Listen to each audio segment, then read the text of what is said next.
So they're going to be able to cover some of the stuff that I was hoping I guess we could cover. And if they need it, because she's going to expand her presentation, she'll carry over to the 8th. Because she can cover the educational aspects. I'm going to touch on that today, talk about it. So we'll get more from people who are living and breathing. So,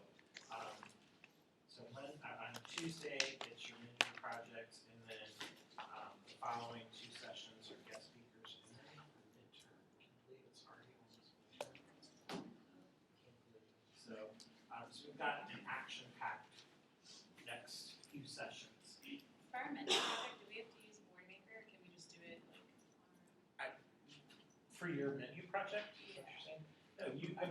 cut and paste? Yeah, a clip art works just fine. If you want to use Boardmaker, I will be here tomorrow. I'm okay if someone wants to borrow it tonight.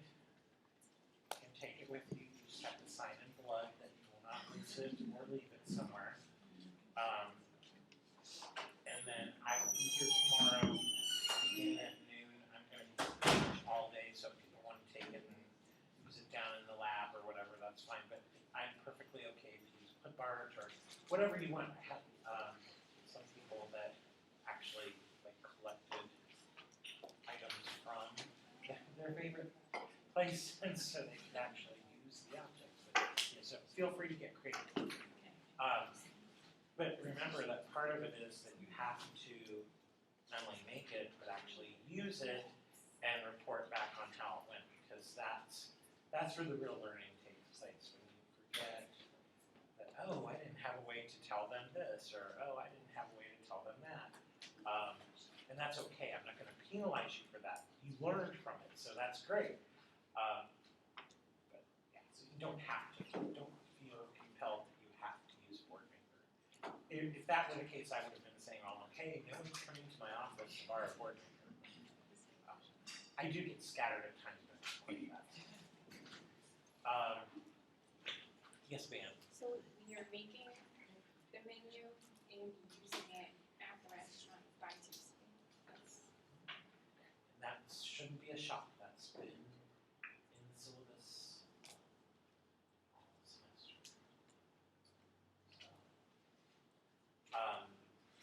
Anyway, also, a gazillion minus 2 or 3 of you have been making appointments because you want to talk about grad school and wanting letters of recommendation. And I'm happy to do that, but I'm getting very close to my saturation point. So if you have this overwhelming burning desire that you're going to want a letter from me, you need to contact me ASAP. Yesterday, last week, basically, to make an appointment, because I'm getting to last year. I didn't have as many as I already have from your class this year, and it got very overwhelming very quickly. So I'm gonna have to put a cap on it soon.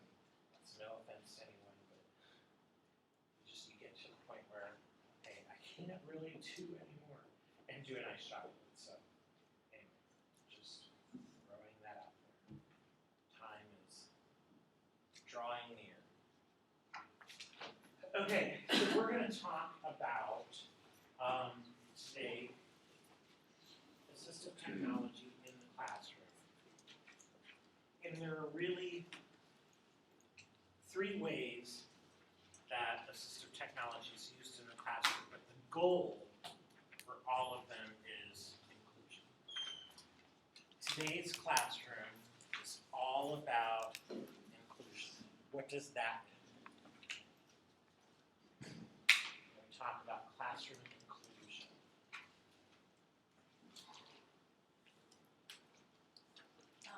Even if the child has needs extra attention, don't take them out of class and watch. You absolutely have to if you want to include them. Exactly. Back in the day, when I was in school, we didn't have some of the laws in place that are in place now, protecting the rights of students and families. We didn't even have the Americans with Disabilities Act until 1990. The public law 94-142 that originally guaranteed students with disabilities access to a free, appropriate education in the least restrictive environment, blah, blah, blah, didn't even include regulation that required that the people providing those services were actually licensed, certified, and adequately trained to perform it. And so, believe it or not, until the revision of that law took place, it was not at all unusual to see parent volunteers and other folks that maybe had a vested interest but weren't necessarily adequately trained performing some of those special services. Kind of scary. There were states that, even though the requirement to be a speech pathologist was a master's degree, they were still allowing people to work as speech therapists with a bachelor's degree because they got around it by declaring an educational emergency and that there weren't enough master's level people. Because when ASHA changed their standards, a lot of people requested to be grandfathered in. And so, anyway. So long story short, up until fairly recently, we didn't even have guarantees that the people providing services to our kids, particularly our kids with special needs, were even adequately trained. Scary. Back when I was in school, you knew who all the kids were who had an IEP, who had any kind of special services, because what happened? They were constantly being pulled out.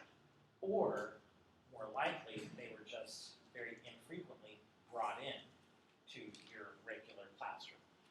So they were often put in what were called self-contained classrooms. You could probably tell us all about that. But so basically what would happen is, rather than having the child in the regular classroom with support and maybe collaborative service or consultative service from the specialist, the kid was segregated into a room, a classroom with other children who had special needs, particularly the ones that were maybe significantly physically or motorically impaired, like your kids with cerebral palsy. They were rarely included in the regular classroom. Now, it's just the opposite. There are guarantees, there are assurances, and there's certainly the attitude in most schools has changed, where the idea is to keep those kids in the classroom, the regular classroom with their peers, include them as much as possible. Support is the goal, as opposed to pulling them out. So, assistive technology can play a tremendous role in promoting their ability to communicate. It can go a long way towards supplementing instruction. And we kind of saw that when we saw the video of the teachers that were involved in that research project in Toronto, where they were using the iPad with children in the classroom. And we saw them interacting with peers, and we saw, wow, there's actually some socialization going on. So assistive technology can be a great way not only to facilitate communication, but also to supplement and help with instruction. We saw them doing math lessons. It can really, really be helpful. And then finally, it can be useful in classroom management. What do I mean by classroom management?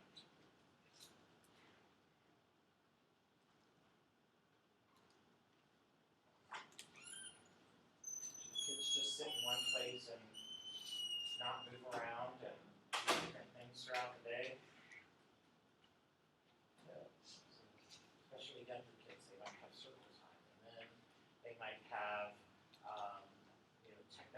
time, and then they might work on math. And so throughout the day, there are transitions. And so one of the uses of assistive technology could be like a visual calendar, a visual schedule, so that the kids can anticipate what's coming.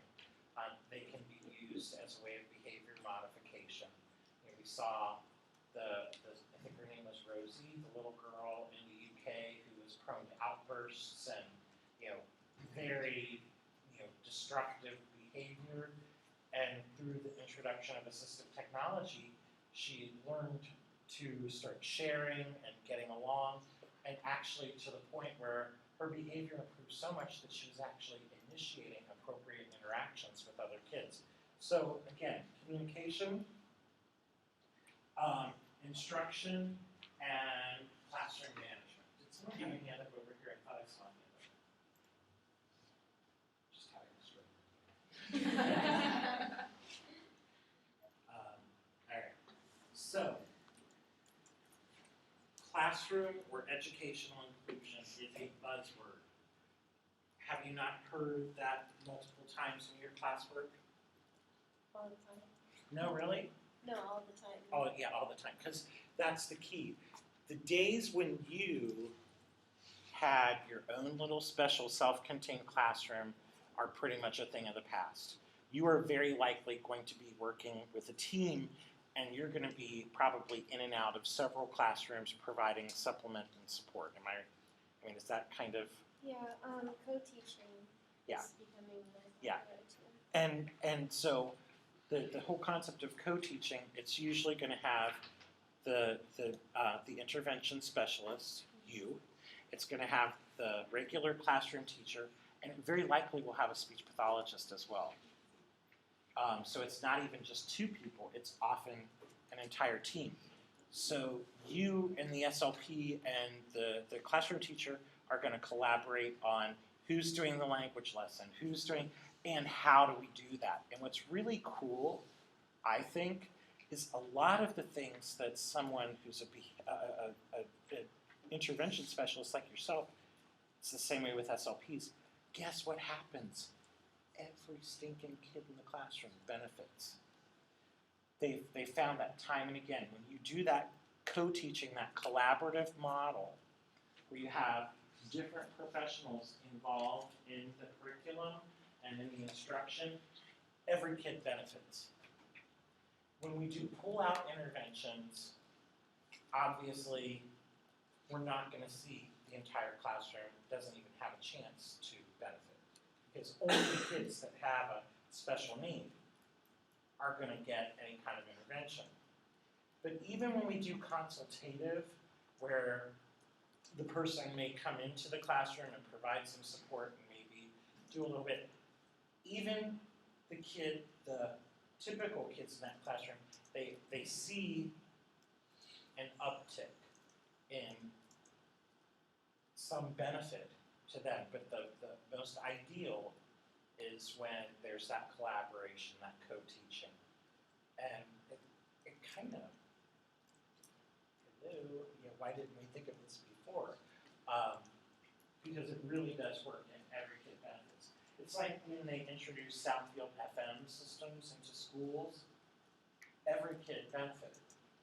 Ohio's test scores went up dramatically. Ohio was the first state to require Soundfield FM system in every classroom if there was renovation or new construction. They weren't going to require it to be retrofitted to existing buildings, but if any renovation took place or if any new construction took place, well, I live in Cincinnati. Guess what's been going on for the last 10 years in Cincinnati? They have either replaced or renovated every state-owned school in the district. So guess what?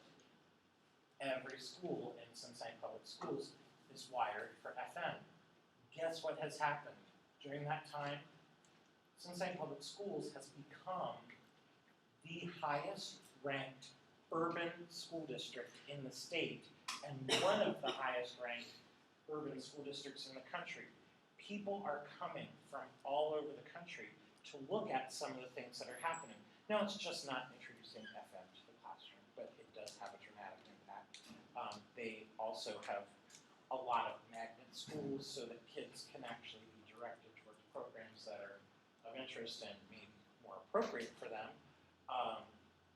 But that is one factor, that introduction. It's a different type of technology, but the introduction of that technology to the classroom has had dramatic impact on the overall performance of every kid in the school. So it really helps when we try and include everyone. So that's the big buzzword. So there are differing degrees of integration that we talk about. Full integration is when, and that's the goal, is that children with special needs are in the regular classroom with their peers 100% of the time. If they have specials like phys ed or music or whatever, they're there with their peers, as well as just the regular classroom. My son's school is a 100% inclusion school. The only thing that's not 100% inclusive is their gifted and talented program, and the kids are actually pulled out 3 times a week for some period of time to do advanced work. Those parents, myself included, don't have a real problem with that. So anyway, so 100% of the time, then they have full integration. Then you can have selective integration, and that's where you're going to have varying parts of the day are spent in the regular classroom, and varying parts of the day may be spent in some sort of a pull-out type of resource room or specialty program. And then you have non-integration or no integration, and that is when the child or the children with special needs spend all of their time in a segregated, and I use that word because segregation has really negative connotations, and I really feel like my bias, being very upfront and forward, this is how I feel. I do feel that non-integration is a bad thing for everybody. Legally, it's not an option, but I can tell you that realistically, it's still happening in a lot more places than we care to think about. My brother's good, so I went to St. William, it's on the west side of Bryceville. Yeah, that was my school through the 8th grade. Yeah. Well, we have the awesome autism Oh program. yeah, And it's terrific. So with the autism program including a lot of their classes, I just don't think that they're included in enough classes to be actually working with the students that they do, but they do kind of seclude them, like they're called the autism program. Autism has a certain Right, and level it's of- actually technically, I think, considered a separate school, and that's how they get around it. Yeah. So there are opportunities for them to interact with, and with the regular students, but that's how they get around it. Yeah.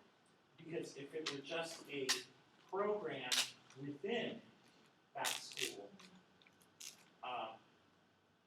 because it's a private school, they also have some leeway because they can accept or reject federal funding, which exempts them from, because remember, the law says public education, not private. But I've heard wonderful things about that, and I've heard that the way that they classify it, it's technically a separate school, but it's sort of like, because you're West Side, you understand, there's West High. But at West High, they have the college prep school, they have the science and technology school, and they also have Data High School, all on the same campus. And so they're technically 3 different schools, but for all intents and purposes, they don't have to go to West Side for a while. Yeah. Is that where you went to school? Yes, it is. So What street mom did went you to grow school. up Yeah. What street did you grow up on? Carnation still live there. Gosh. My mom, I go past there to visit, because my parents actually live in Delhi, but there's a Right. part of Delhi that is surrounded by Price Hill on all sides. If you go down Trenton, Right, yeah. okay, where the woods are, on the other side of the woods, that's still Delhi, but that's my parents. Yeah, my mom's grew up on Sunset, so. Okay.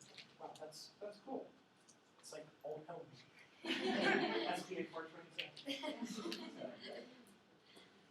But anyway, so even though it's technically not an option any longer, there are enough loopholes that folks do get around it, often to the detriment. And if you guys are interested in autism in particular, do contact the folks at St. William's School, because I know that they allow observers, and it's like a national blue ribbon excellence program for autism. And it's great that they put that there because when I went there, we had over 1,000 students. It was a huge school. And over the years, the population of the school has gotten smaller and smaller. It was, I think it almost probably saved keeping that school open rather than consolidating it with another school. So, but it's a very cool program. So it's worth checking out. Okay, so do you get that there's varying levels? Legally, we should only be having full and selective, but a lot of times there's not. I have very close friends of ours, their daughter has Down syndrome. She's one of those kids that has that shady 80 IQ range where she's like around 83, 84, right on the cusp of the normal range of 85 to 115. And she was at, I won't say the name of the school, but it's one of the other, it's not Gamble Montessori High School, it's the other one. So if you're familiar with CPS, you'll know which one it is. But in any case, she has had, obviously, an IEP since she was in school. And they were not following it. And they basically put her in a classroom with primarily kids that had severe multiple physical handicaps and gave her busy work. And her parents found out. Guess what? At the time, her dad was on the school board. And knew not a good idea to do that. And it has gone through mediation and now to the point of litigation. And she's in a different school and she's actually doing great. And the issues that she was having, that the school was using as excuses for pulling her out and segregating her, have never been observed in her school. And she is fully included. She's even got to see her, and she got a solo in their vocal performance. So yeah, very, very cool. So even though legally they're not supposed to, schools are finding ways to do it. Is there a percentage of the time that says like what's selected? Like full is 100 and no is 100 in either direction, but is there a percentage of the time that like clarifies selected? And that's part of the reason, because what they were saying was that she was being included in the regular classroom for phys ed and for recess. That my mom is a special ed teacher and she just got out of like an actual like legal battle with 2 different students because she like took over for a grade and they were going to gym class and then music class and they called it integration. Yeah. And made my mom so mad and so Right, when because- she got in with them Because last year. technically specials, like phys ed, art, music, don't count. Yeah. And my mom said now that they're in, like this August was when they first started being completely in, and she goes into the classroom with them. Right. Like certain days or whatever, she said they're doing so much better than they did last year. Like And that's the miles thing. better. That's the thing. And think about the benefit to the other students having peers who are different in their classroom. That's so funny you say, because my mom literally was just talking about it. Yeah. She said it brings everyone, especially like having her in the classroom with someone else, it keeps the other students just as focused and like interested in like this new Exactly. kid. Exactly. And a lot of times the strategies that she's going to use are going to help the kids that have ADHD or who just struggling in general. Because, I mean, even as adolescents, older elementary kids still learn by what they observe. And they see, and like you said, they're going to get interested. Ooh, what are they doing? That's really cool. So yeah, thankfully attitudes are changing, and people are recognizing that just because someone has some sort of a handicap or disability, we shouldn't shun and hide them away. Which is what, I mean, oftentimes the families, it was recommended that they institutionalize kids with special needs. So, times are a-changing. Sometimes for the better. So, to segue into Anna's comment, the degree to which they are actually integrated is going to vary. And it can be varied by subject. So, if they are in an integrated classroom and they are considered competitive, that means that they pretty much have the same curriculum and the same standards as the other kids. Okay? They're active if they fully participate, but maybe their learning outcomes or their progress measures are modified. This is what our friend's daughter has in math, but not in language. Language, she's in a competitive program. She has to write, she has to put together, term papers, the same thing. The only difference is that she is allowed to keyboard because she has low muscle tone and she has fine motor issues, and so rather than writing on paper, in a notebook, things like that, she does have my old iPad. I gave it to her for Christmas. And so she actually uses the iPad for all of her note-taking, for all of her papers and everything. But like in language, because it's the same curriculum and the same expectations, even though she's keyboarding rather than writing, it's still considered competitive. She has some modified outcomes and measures for math, so she is considered active for that. She isn't considered involved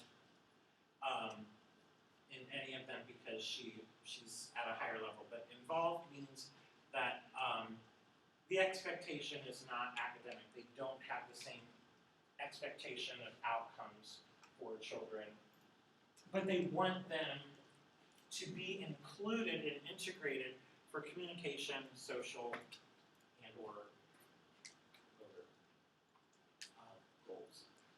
And then there's non-participatory, and that's when they're present, but they're passively involved. They're just kind of there and being observed. These are your kids that are severely physically and cognitively impaired. I had a family that I was working with that their daughter, at the age of 18 months, suffered an anoxic brain injury. She had a bowel obstruction and her bowels ruptured and she got peritonitis and became unconscious, and they basically were doing CPR and everything they could to bring her back, and she was locked in. She had very limited capabilities.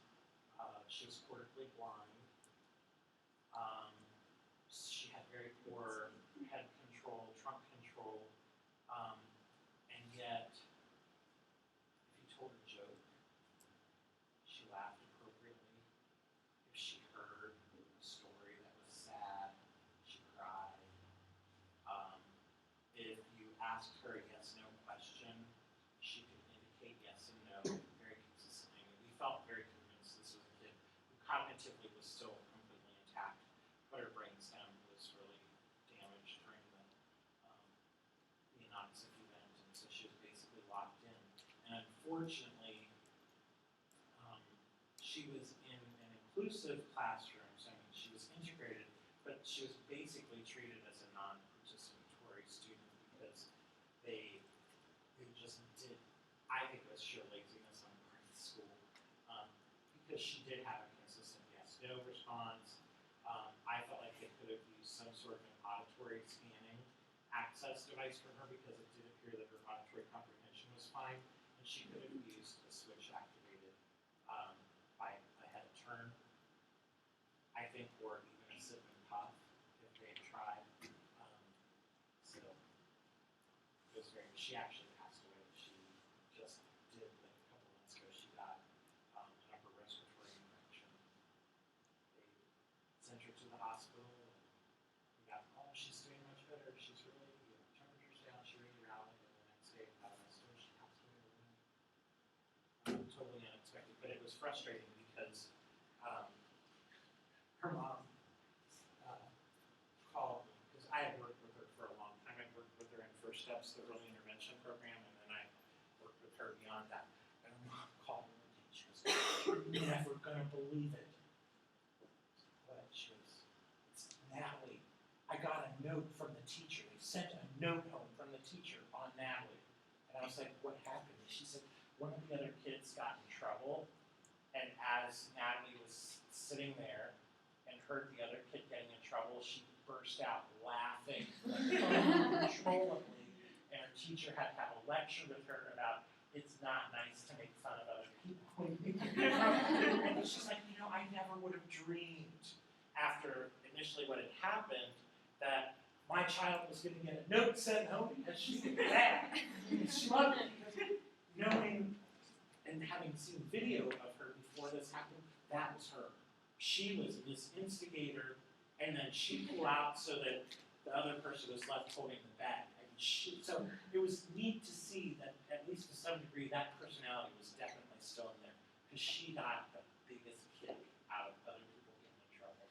So, anyway, so like I said, within that integrative model, there can be varying levels of expectation and participation, ranging from just basically being there parked in a chair or whatever, to truly being competitive with the other students, with maybe some sort of sport, like keyboarding instead of writing, or Braille rather than something else. So it's a hierarchy. So let's talk about assistive technology in the context of communication. We can use it in several ways. Through conversation and social exchange. We saw that like with Rosie, how they used it to get her to actually start interacting and being social in an appropriate fashion with her classmates. Student responding. I think of like the math lesson that we saw where the kid could use the touch screen in order to do the counting or the addition activity. Small group participation. How might that work? What might that look like?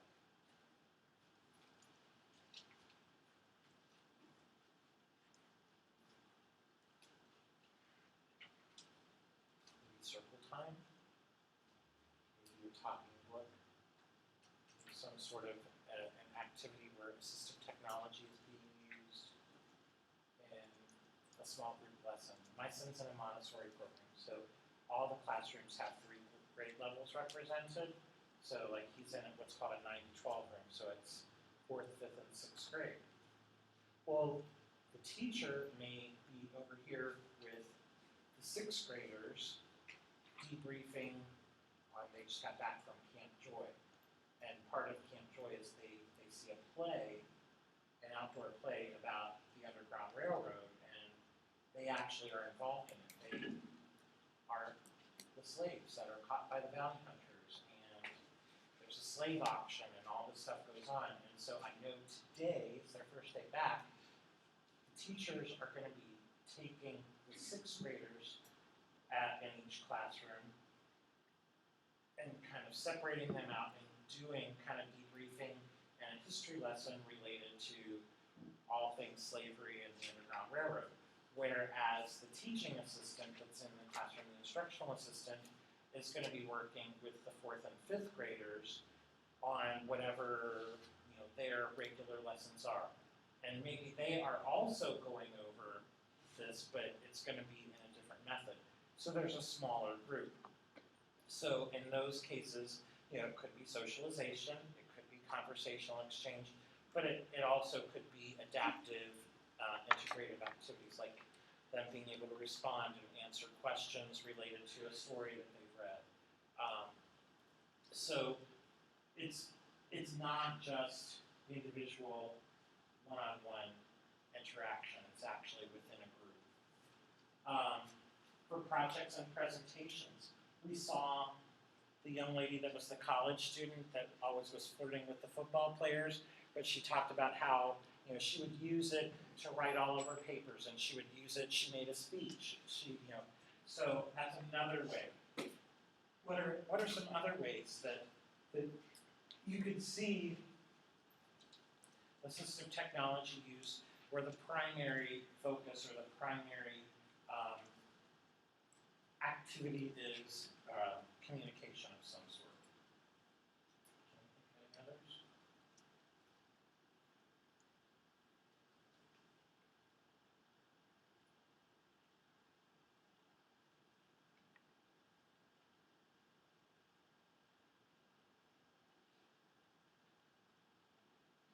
I'm just thinking, I know there's like a stigma with AAC devices and how other children see people with AAC devices and they're like, oh, they have like problems speaking and things like that. So maybe if you had like an iPad day or something where you taught all of the kids how to use like Boardmaker on the iPad or something, it would Yeah, probably make them think like, and oh, so that's cool. there's communication and learning taking place. It's very focused. I'm really excited for Leanna's mom to come and talk because she's been a late adopter for tablets. She was very frustrated with the technology because her daughter doesn't have the fine motor skills. They've now developed eye gaze for tablets, and her mom is like on fire. So I'm probably going to have to rein her in to not spend the entire time focusing on that because, and she has, if you guys are interested, if any of you really have an interest in AAC, she actually has a Facebook group that she started called the AAC Club, and there's tons of interesting articles, there's lots of stories and anecdotes. If you are interested, friend me on Facebook and I can then I can give you approval for membership in the AAC Club. But she is always putting, she's a trip. You guys are gonna, have you met her? Yes. Mom should be a stand-up comedian. She really should. She's so funny. And she has such an awesome attitude. But yeah, I may have to give her a timeout on because she's suddenly now, she's been waiting. She's really frustrated. She's like, I know this is technology that my daughter could really benefit from, and I know that she would love using it because it's cool, it's new, it's what everyone's doing. And now they've got eye-gaze adaptations, and so she is just. But yes, doing things like that where you actually can take it and rather than making it a point of the person standing out maybe in a stigmatized way, it actually makes them kind of the cool kid in the class because, look what they get to do. So anyway, that would be another good example. Any others? I think anytime that we need to bring a clicker to class to do surveys through class, yeah. they could easily be included in that because it's just like how they talk every single day. Absolutely. Absolutely. There's no reason why they couldn't integrate that into like a clicker system. Good point. Okay. So then our next is instructional assistants, and like your example would also be an example also of instructional assistants. Classroom discussions, while that's also a type of communication, if it's very specific specifically related to a lesson, for example, we might put that type of an activity in instructional assistance. Probably the biggest area is related to literacy.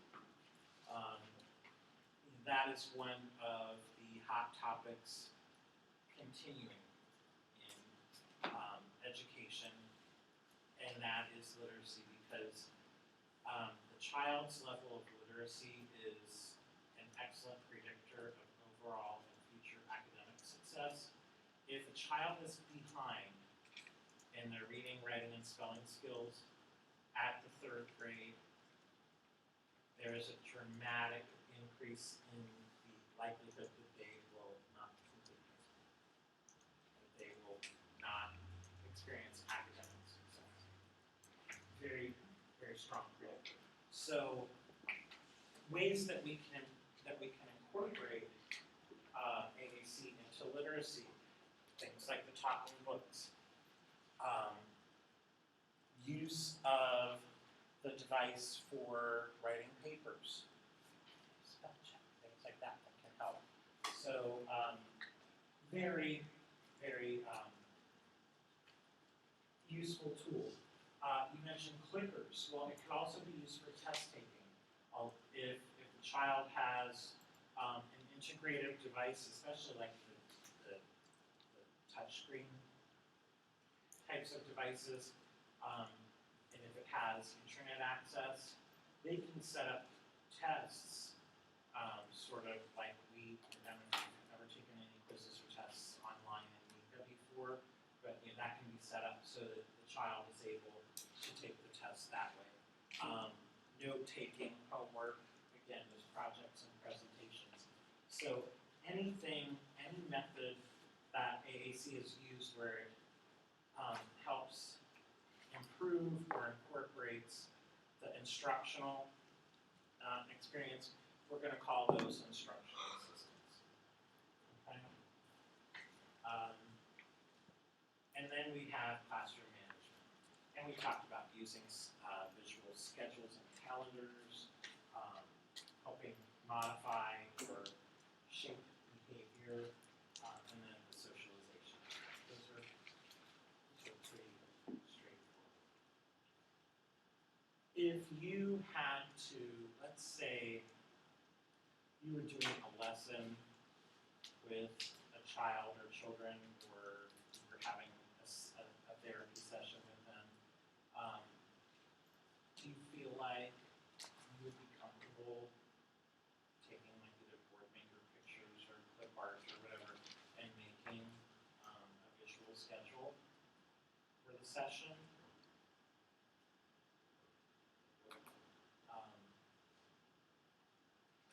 I think that's a very practical thing that I think I might make that an alternate option to doing the talking book.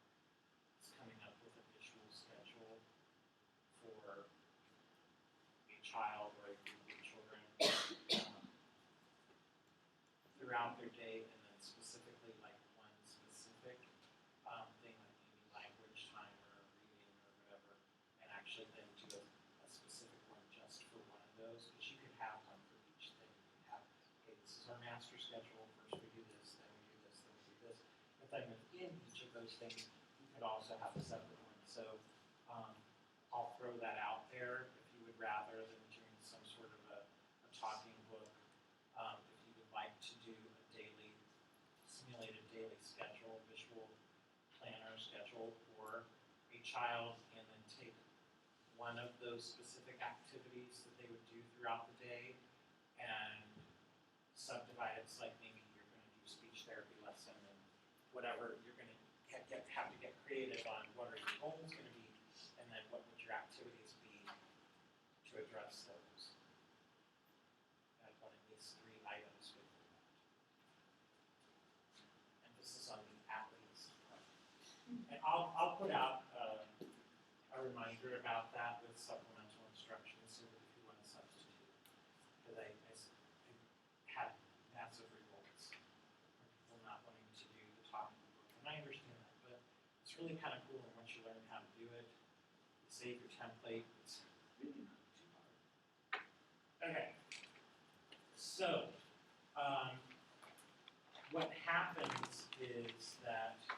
children who are receiving special services go through a process of being profiled, and they are supposed to be looking at their strengths.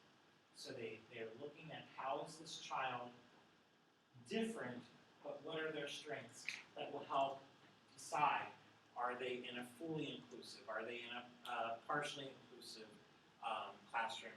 If they're in a fully inclusive, are they going to be at the competitive level? Are they going to be, at the active level? Where are we going to put them? And so they will go through a profile process that includes all of these categories that you see up here. So demographics, what are their preferences, their strengths and talents? What are their dislikes and their needs? Okay. What are their literacy and their mathematical or calculation skills like? What are their social and emotional skills like? What's their language and communication? What are their hygiene and self-help skills like? Do they have learning preferences? Is this a kid who really likes interactive learning experiences? Is this a kid who really prefers auditory? Is this a kid who really prefers visual? We have to figure those things out. And then what are their specific challenges to learning? So all of the kids are going to go through this type of a process. How does AAC play a role in all of that? They're a nonverbal child. How do you see that playing out?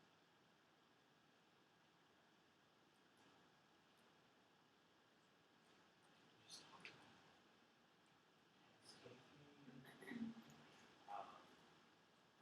Are they able, how are they going to communicate their wants and needs, their preferences? It's their primary mode of communication. And so they're going to have to use their assistive technology to demonstrate or perform so that their profile can be completed. Okay? So it's integral. How is it involved? How is it a factor? It's of utmost importance. Because it may be the way that all of these profiles are completed so that we get a clear picture. So let's talk about a kid. Let's profile a kid named Sean. Sean is 10, and he has autism spectrum disorder. He lives at home with his mom. His parents are divorced. He attends a neighborhood preschool.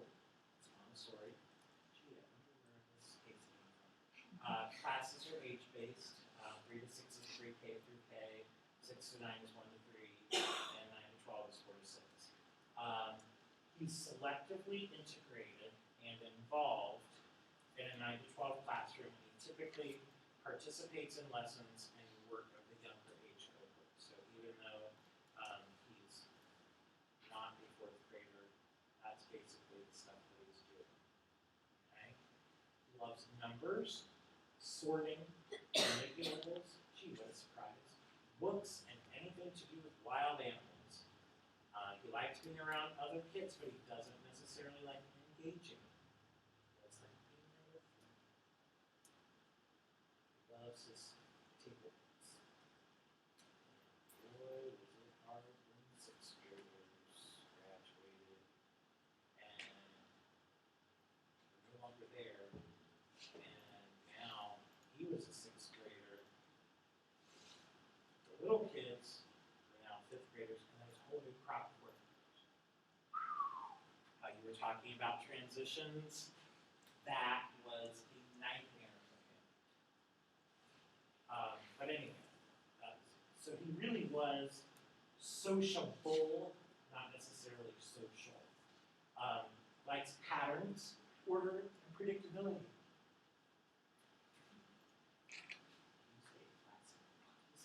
He was very neat. Almost, not really to the point of OCD, but he was pretty dang on close. Everything had a place and everything was in its place. Never saw, when I first met him, he was in 4th grade. Never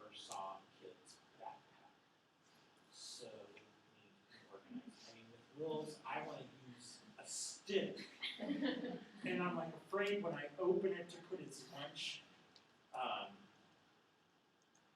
cooler thing in it that I might encounter some critter on the way out. But that was not the case with Sean. He had dislikes, he had tactile defensiveness to clothing tags, and he hates to wear shoes and socks. So typically, as soon as he gets inside, the shoes and the socks come on. He doesn't like loud sounds. They basically have to take him out of the building if they're going to do a fire drill. They have to let his instructional assistant know that a fire drill's coming, and she actually takes him outside, and they go on the far side of the football field because if he hears that sound full force, he's done for the day. He will just have a total meltdown. He doesn't like changing routines. So,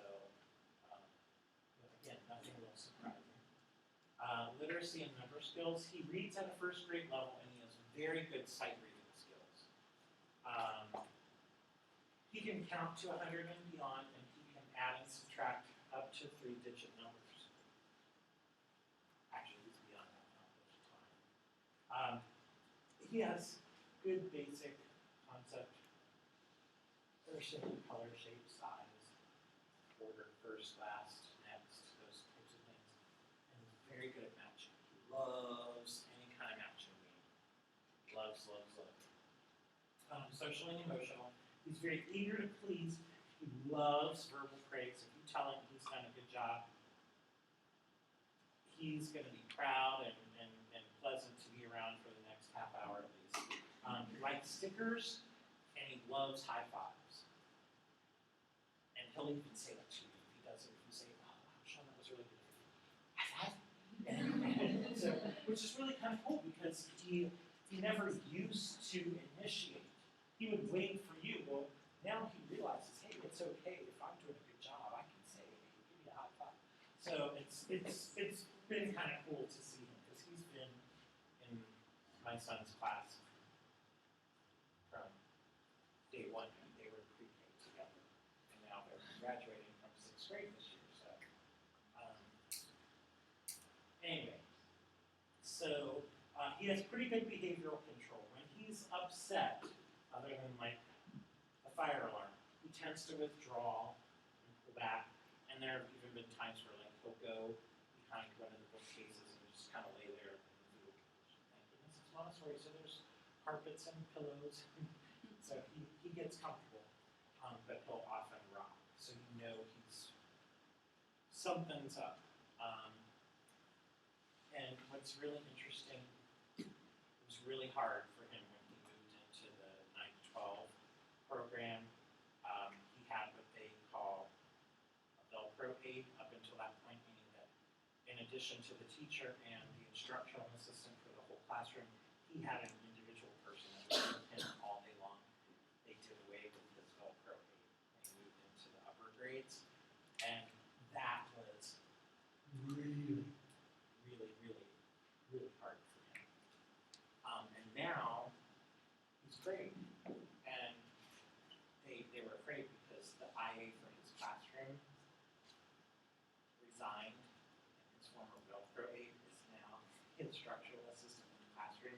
They were really worried about how that was going to pan out, but it actually did really, it's worked out well. He does need encouragement at times to interact with his peers, and he does often prefer to kind of sit on the edge and observe than to actively engage. But his test scores and show that he really is getting it because he's actually performing pretty well. So this is Sean. More about him. In terms of his language and communication, he can write his name and the numbers 0 through 9, but he does does have some fine motor issues, so his handwriting is not very good. He says, a few words, some are very, very consistent, but others are more sporadic. He has good basic comprehension for short stories, things like that, so not bad. He follows 1 and 2 step directions without any problem. He's very good at yes, no. That's actually his preferred method, is to ask him a yes, no question. He will point or use gestures to indicate his wants and needs. They're beginning to use, or at that time they were beginning to use pets with him. He has an iPad, but he will only do games on it. He will not do anything instructional. Not going to happen. So they don't take him to school because he's not using it appropriately. Hygiene and self-help, he's ambulatory, he eats independently, he's toilet trained, although he wasn't toilet trained until he was in the 3rd grade. It's cool to see. He does need assistance with buttons and snaps at times because of his fine motor issues. Meticulous hand washer, you never have to worry about him being a mess because he doesn't like anything sticky, particularly. And if anything is dirty, he will go and get a wipe and clean. Like if they did an activity and someone got like crayon or marker on the table, oh my gosh, stay out of his way. He's making a beeline to the wet wipes. But that's actually something that he enjoys doing, and so if he's having kind of a, they will often give him something to do like that. Hey, can you come help me? And if they get involved, like wiping the outside of the fish tank or the terrarium, he goes from 100 down to 0 and almost nothing flat. It's very calming for him. So. She's we clean.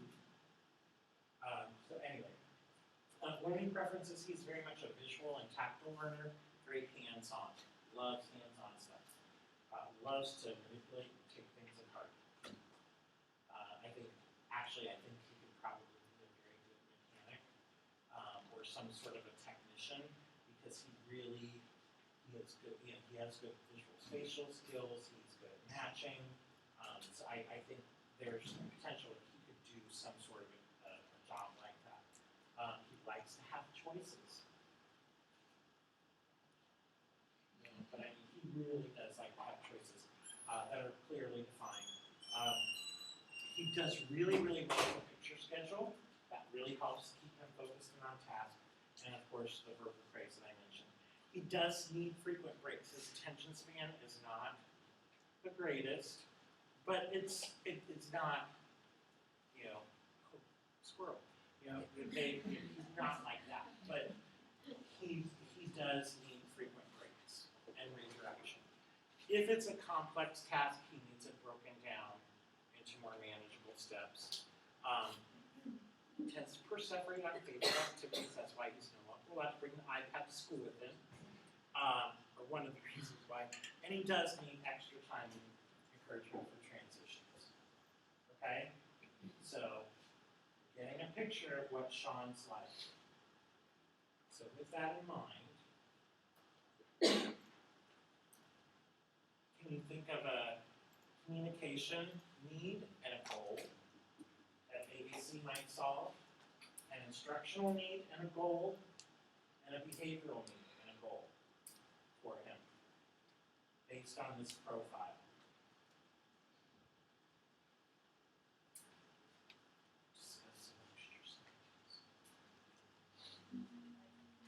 Take a couple minutes to decide.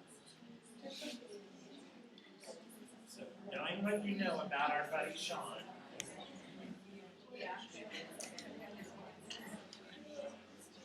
and realize that you might want to use text for one thing, you might want to try a gestural system for something that doesn't not tied to any one thing necessarily, although that would be nice work. for, so communication, instructional, and behavior.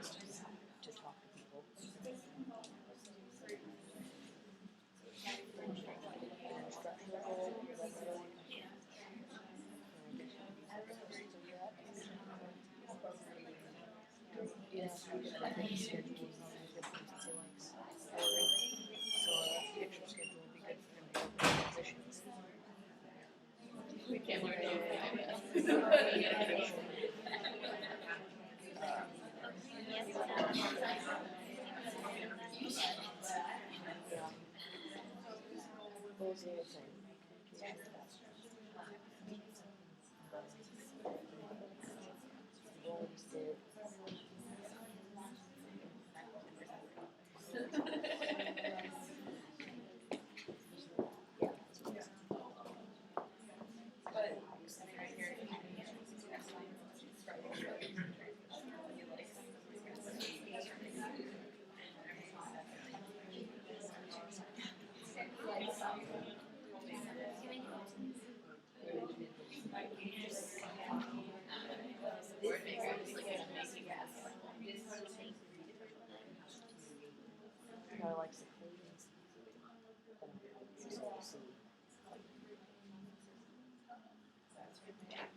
Okay, it's got quiet, so.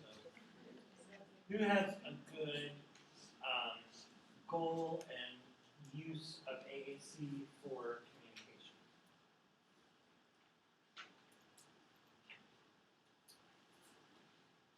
We said, his goal would be just like increasing the lexicon. Okay, And we said potentially we could use text because, with paper, because he's super organized, so he'll be able to find everything right away. okay, And the pictures might really just help him because he's a visual learner. okay. Excellent. So vocabulary might be, you know, you could do categorization. Cool, let him do his own pages, categorize this stuff. Oh wow, very good. Excellent. Another potential communication goal?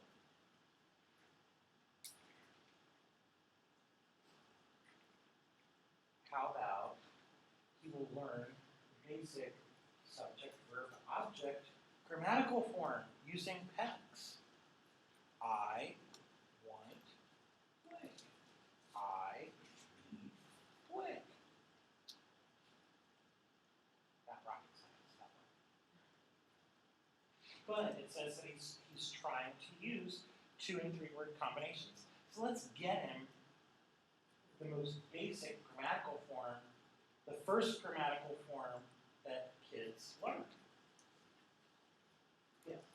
Well, you mentioned that he likes to use other games, so maybe even turning it into a game, like whether it be that you decide, oh, if you do this a certain amount of times, it's many points, or if you do it on the playground and use your device with somebody else. Okay. So a pragmatic, some sort of pragmatic goal, a social interaction goal, a social communication, and then said like a game for every kid that you interact with appropriately on the playground, you get a point. And if you get so many points, then you get passionate for a prize. Excellent. Great idea. That also could go into the behavior management. See, you're killing 2 birds with 1 stone. I like the way you think. How about an instructional assistance goal? He has problems with handwriting and fine motor. Yes. We were just thinking since he's decent with numbers, I mean, he can count and he can do some subtraction, so math-wise, since he can't write very well, help him with math lessons. You know, help him use it as, as a method of taking notes, performing calculations. We might be able to wean him off of games only, switch from an iPad to like an Android, like a Samsung, different enough. He may not associate that because now and you know we say, okay, there's an iPad, here's a tablet. Well, look at the commercial that they're doing right now, like for the Windows one, and doing the comparisons. On first glance, they look very much alike, but in reality, they're very different. But he may not make because some of them are different. It's got a color or difference. He may not immediately make the leap that, oh, this is just like my iPad.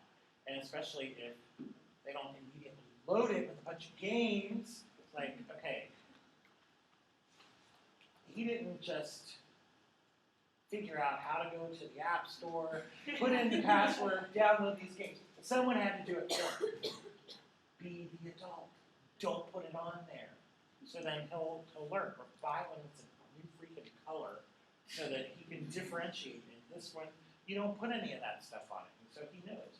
Because again, he's visual. That might be a great way. One's white for academics, and the black one is for all of the fun stuff. But yes, so I was thinking the same thing going through my mind. Okay, he can write the numbers 1 through 9, and he can do addition and subtraction of up to 3 digits. But what if we got him